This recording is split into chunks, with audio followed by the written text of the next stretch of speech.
यह कहानी किसी एक घर की नहीं है। यह उन अनगिनत घरों की कहानी है जहाँ आवाज़ें ऊंची नहीं होती, हाथ नहीं उठते, लेकिन आत्मा रोज़ थोड़ी थोड़ी मरती है। यह कहानी है रीना की, जो शादी के बाद धीरे धीरे दुख से दूर होती चली गई, क्योंकि उसका पति उसे अपनी पूर्व पत्नी की परछाई में ढालना चाहता था।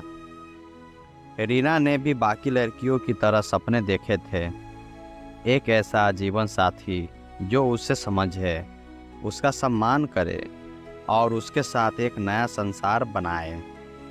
अमन से शादी तय हुई तो सबने कहा, लड़का सूझा हुआ है, बस थोड़ा शांत है। किसी ने यह नहीं बताया कि उसकी खामोशी के पीछे एक बीता हुआ रिश्ता सांस ले रहा है। शादी के शुरुआती दिनों में अमन बहुत औपचारिक था। वह जिम्मेदार था, समय पर ऑफिस जाता, खर्चों का ध्यान रखता।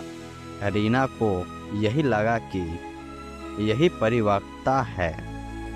लेकिन रातों में जब रीना उससे अपने दिल की बातें करना चाहती, अमन अक्सर किसी सोच में डूबा रहता। थका हुआ वह कह देता, रीना समझ जाती। प्यार में समझना आसान लगता है। दरार अचानक नहीं आई, वह धीरे धीरे आई, जैसे दीवार में सिलल। एक शाम रीना ने हल्के रंग की साड़ी पहनी। अमन ऊपर से नीचे देखा और बोला, गहरे रंग तुम पर ज़्यादा अच्छे लगेंगे। क्यों? रीना ने सहजता से पूछा। अमन कुछ पल चुप रहा, फिर बोला, मेरी पहली पत्नी भी ऐसे ही पहनती थी। बस यही वह पल था जहां रीना के भीतर कुछ खिसक गया।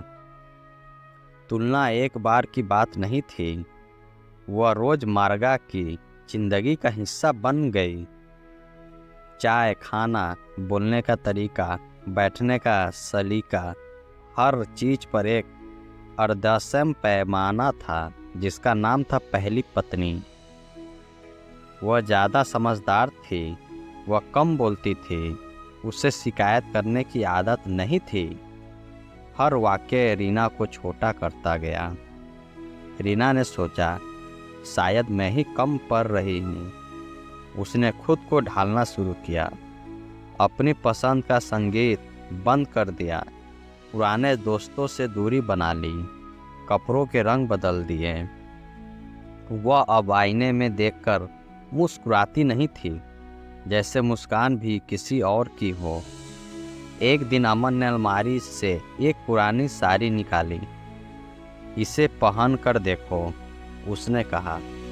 रीना ने महसूस किया, उस साड़ी में उसकी नहीं, किसी और औरत की यादें थी। ये मेरी पहली पत्नी की है, अमन ने कहा। उस पल रीना के भीतर कुछ टूट गया, मगर आवाज़ नहीं आई।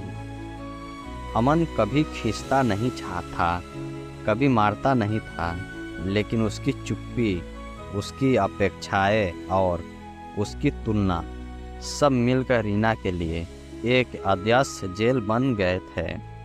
वह अब खुद को दोष देने लगी थी। एक दिन रीना को अलमारी के पीछे एक पुरानी डायरी मिली। वह अमन की पहली पत्नी की थी। हर पन्ना उसी दर्द से भरा था, खुद को मिटाने का दर्द। रीना को एहसास हुआ, समस्या वह नहीं थी। क्या तुम मुझसे प्यार करते हो? रीना ने पूछा। अमन ने जवाब दिया, मैं बस शांति चाहता हूँ। रीना समझ गई, उसकी शांति में उसका आतियत शामिल नहीं है। रीना ने पहली बार अपने लिए चाय बनाई, बिना इलायची। उसने अपने कपड़े पहने और कहा, मैं तुम्हारी पहली पत्नी नहीं हूँ।